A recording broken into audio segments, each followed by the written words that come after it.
Jawabannya adalah berupa angka-angka yang disajikan dalam bentuk tabel maupun dalam bentuk diagram yang bisa mendeskripsikan suatu persoalan atau masalah penelitian.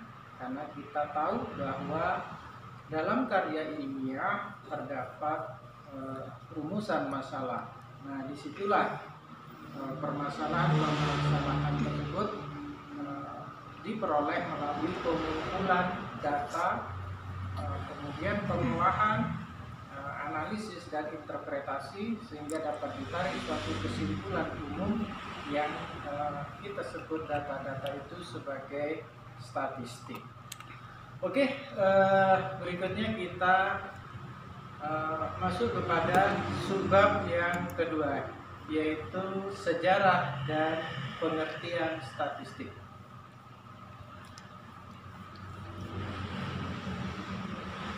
Statistik berasal dari bahasa Latin, yaitu status, atau memiliki pengertian yang sama dengan bahasa Inggris, yaitu state.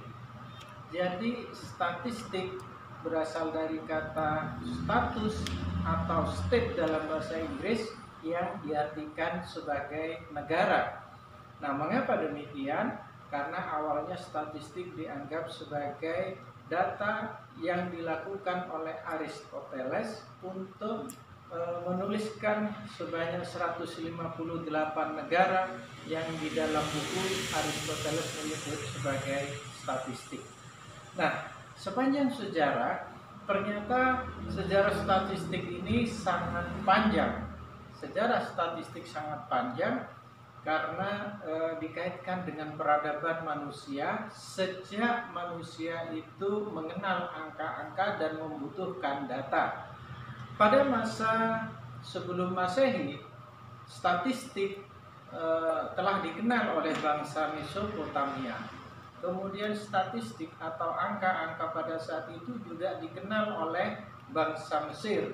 Kemudian dikenal juga oleh bangsa Arab dan dikenal oleh bangsa Cina. Nah, pada masa itu penduduk-penduduk di negara tersebut membutuhkan data yang akan dituliskan dalam bentuk angka untuk menghitung kapasitas produksi hasil pertanian mereka. Kemudian pada bangsa Arab, keuntungan-keuntungan atau penghasilan yang diperoleh baik itu melalui perdagangan maupun pertanian atau perkebunan kurma, hasil-hasil produksinya itu kemudian disisihkan untuk membayar zakat atau dana sosial kepada kaum fakir miskin. Kemudian di Cina, keuntungan dari hasil perdagangan atau kegiatan produksi mereka dihitung untuk menentukan berapa besarnya pajak yang harus dibayarkan kepada pemerintah atau penguasa pada saat itu. Jadi artinya statistik sudah dikenal sejak masa sebelum Masehi. Kemudian dalam perkembangannya statistik itu dikenal oleh Aristoteles dalam bukunya yang berjudul adalah Politeia. Dalam buku Politeia kemudian Aristoteles menyebutkan ada sebanyak 158 negara yang tadi sudah saya sebutkan sebagai definisi dari statistik. Kemudian pada abad ke-17 di Inggris juga sudah mengenal statistik dalam buku yaitu Political Arithmetic. Kemudian pada abad ke-18 juga berkembang statistik. Sehingga dalam perkembangannya kita lihat di slide berikutnya adalah bahwa statistik ini memiliki definisi yang sempit dan definisi dalam arti yang luas. Statistik dalam arti yang sempit adalah sebuah angka-angka yang ditunjukkan berbentuk angka dalam bentuk tabel atau dalam bentuk diagram, kemudian data-data itu, angka-angka itu menggambarkan suatu persoalan yang sedang diteliti. Jadi dalam arti sempit, angka itu adalah data statistik.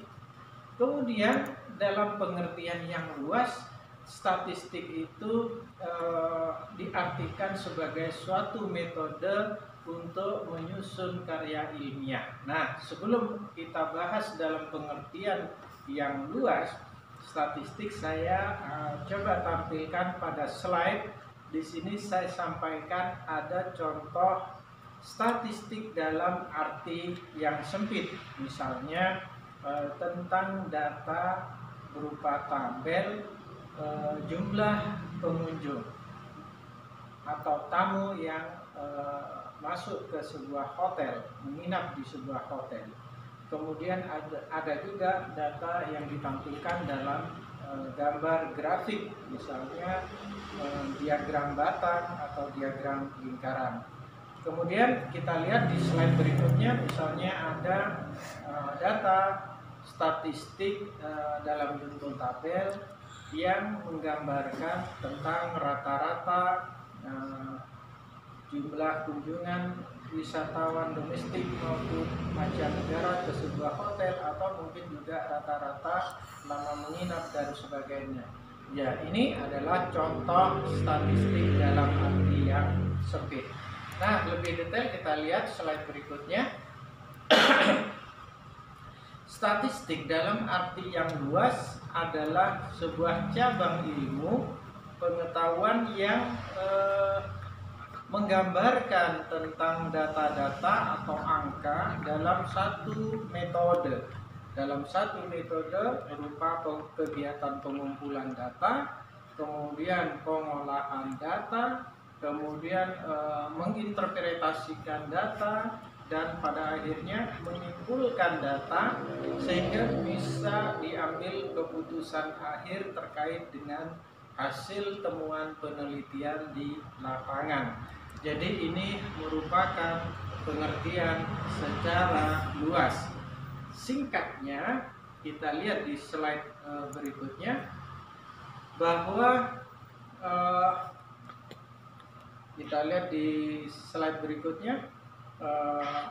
tahapan dalam statistik dalam pengertian yang luas itu mencakup beberapa kegiatan dalam penelitian.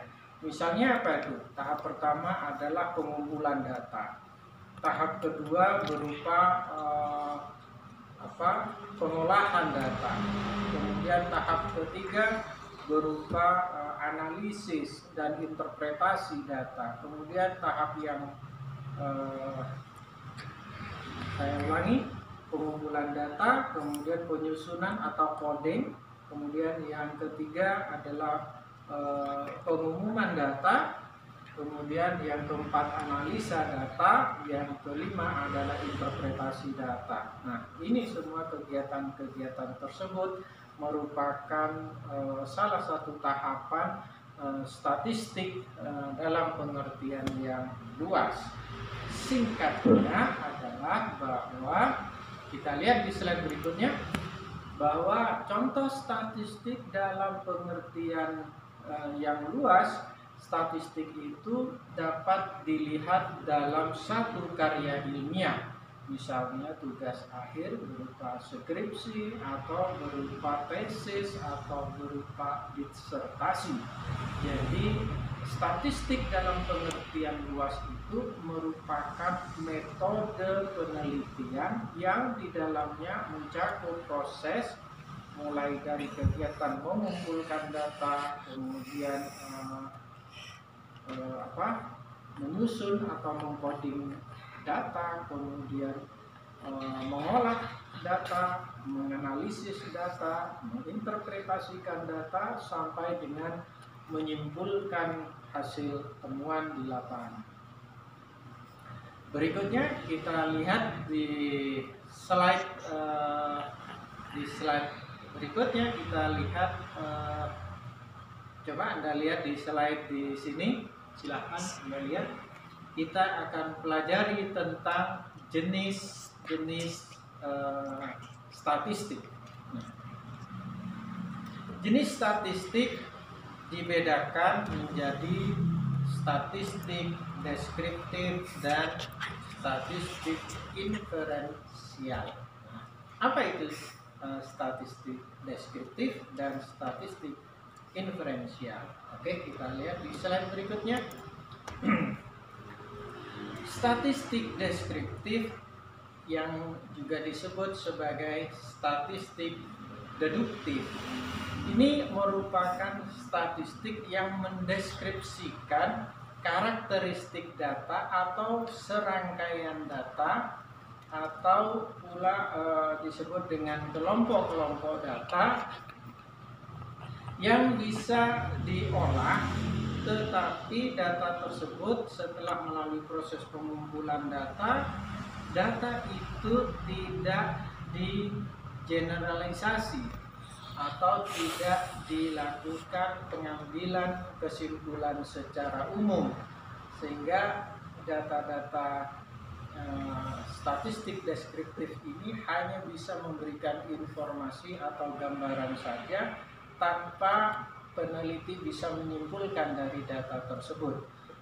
Kita lihat contohnya, misalnya data deskriptif itu bisa dalam bentuk data-data tabulasi, kemudian distribusi frekuensi, kemudian data menghitung rata-rata atau mean, data tentang simpangan baku, kemudian juga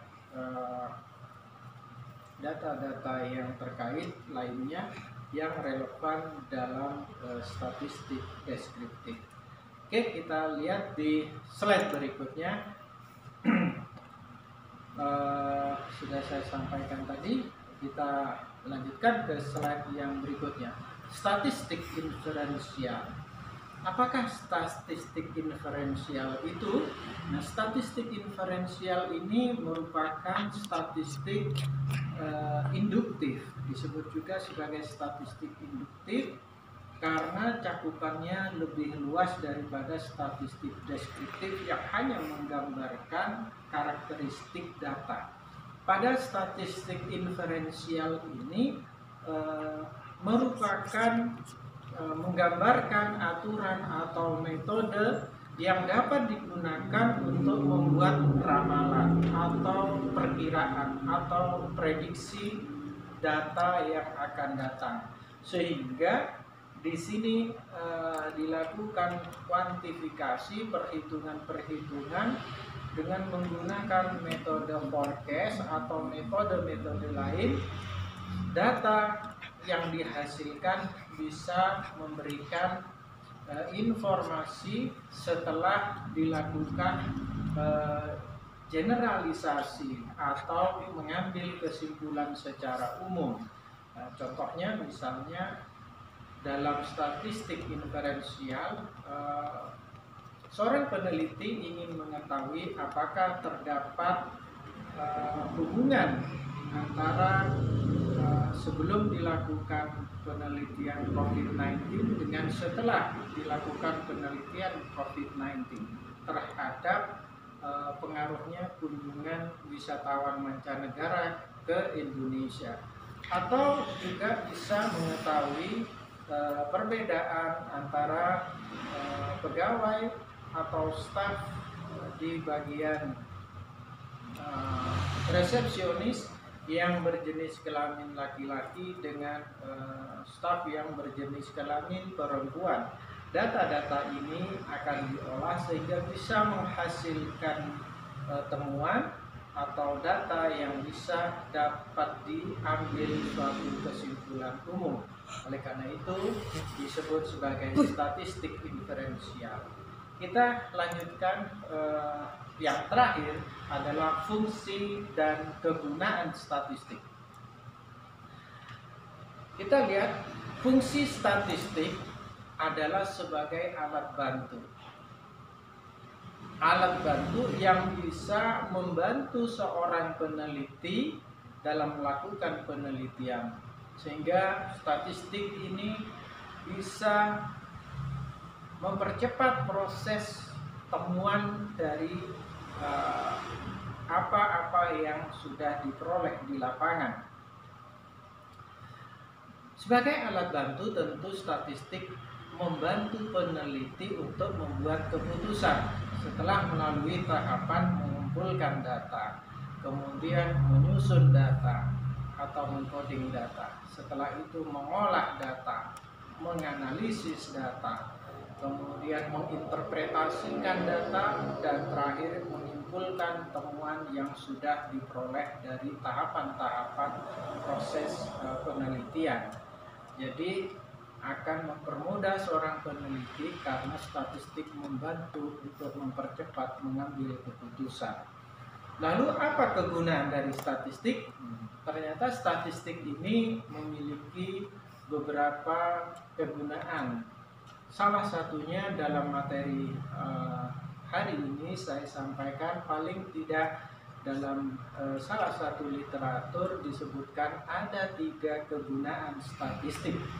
Kegunaan statistik yang pertama adalah menjabarkan dan memahami suatu hubungan. Yang dimaksud dengan menjabarkan dan memahami suatu hubungan, melalui statistik seorang peneliti bisa mengukur seberapa besar hubungan antara satu variabel dengan variabel lain. Misalnya variabel independen atau variabel bebas terhadap variabel terikat, atau mungkin ada andil dari variabel pemoderasi atau variabel intervening. Nanti kita akan bahas apa itu variabel pada pertemuan berikutnya. Kemudian kegunaan statistik yang kedua adalah mengambil keputusan yang lebih baik, mengambil keputusan yang lebih tepat. Melalui metode statistik, seorang peneliti setelah menjalani proses pengumpulan data, tadi sudah saya sebutkan, kemudian penyusunan data, pengolahan data, dan interpretasi data, kemudian membuat kesimpulan, pada akhirnya dapat diambil keputusan terkait dengan temuannya yang sudah diperoleh berdasarkan data yang didapatkan di tempat penelitian. Yang ketiga, kegunaan statistik adalah mengukur tingkat perubahan. Kita tahu bahwa penelitian yang sudah dilakukan belum tentu merupakan penelitian yang sempurna secara ilmiah. Tentu penelitian orang lain akan dikembangkan oleh peneliti berikutnya, sehingga temuan dari peneliti berikutnya akan menyempurnakan temuan dari peneliti-peneliti sebelumnya, sehingga kajian empiris itu akan membantu peneliti berikutnya untuk memperbaiki temuannya sehingga lebih mendekati kebenaran secara ilmiah. Baiklah, materi ini saya rasa sudah selesai saya jelaskan, mulai dari sejarah, kemudian termasuk juga pengertian dari statistik, jenis statistik, fungsi dan kegunaan statistik. Mudah-mudahan pertemuan ini bermanfaat untuk Anda dan memudahkan Anda ketika nanti melakukan on the job training maupun ketika menyusun karya ilmiah. Sebagai akhir pertemuan, harapan saya Anda tetap selalu sehat, terlindungi, dijaga oleh Tuhan dimanapun Anda berada, dan sukses selalu buat Anda. Kita akhiri. Wassalamualaikum warahmatullahi wabarakatuh. Billahi taufiq wal hidayah. Wassalamualaikum warahmatullahi wabarakatuh. Salam sejahtera untuk kita semua.